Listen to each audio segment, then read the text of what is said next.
You are watching Maximus Aviation.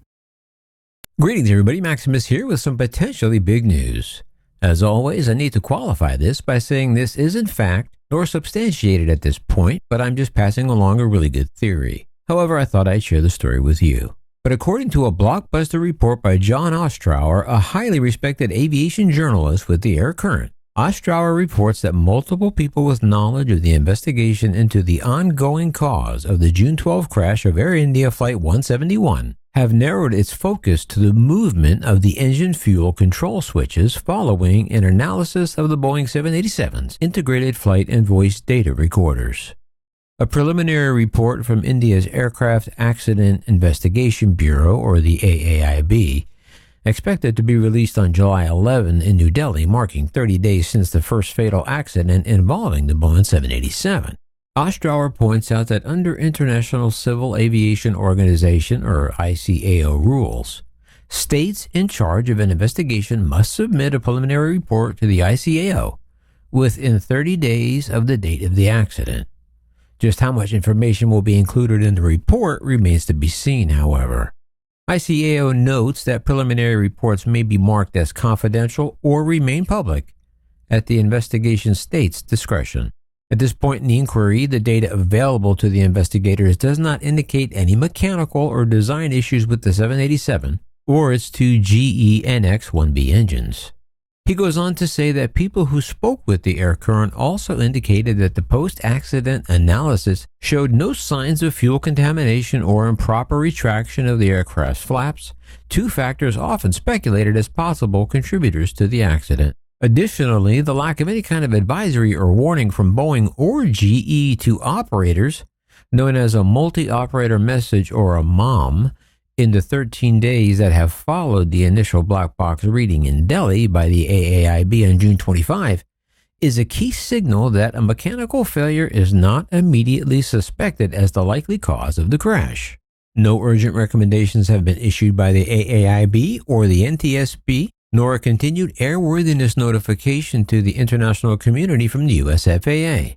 An initial call for inspection of Air India's 787 fleet by India's Directorate General of Civil Aviation, the DGCA, immediately after the accident did not hold any clues to the investigation. However, the AirCurrent said that details surrounding the movement of the engine fuel control switches will take months, if not longer, to analyze, alongside other available data and findings. The focus of the investigation could change during that time, they said.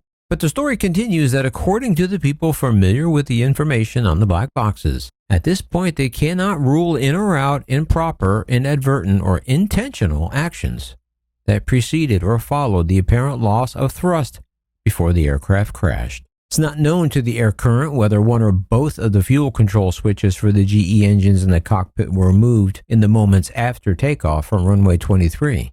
But a 787's flight data recorder would capture the position of those switches, the precise timing of any movement, and sequence in which they were moved, along with a myriad of engine performance data to evaluate the health of the aircraft and its engines. The 787's integrated voice and data recorders capture 25 hours of data. Those fuel control switches have two positions, run and cut off, and are only moved on the ground during engine start and shutdown at the end of a normal flight, or if an engine needs to be manually shut down or restarted by the crew in the event of an engine failure in any phase of flight. Moving a fuel control switch from run to cutoff in flight would cause the fuel supply to stop flowing to the associated engine, resulting in its immediate shutdown and the loss of any thrust. And that can only be done manually by the pilots, by the way.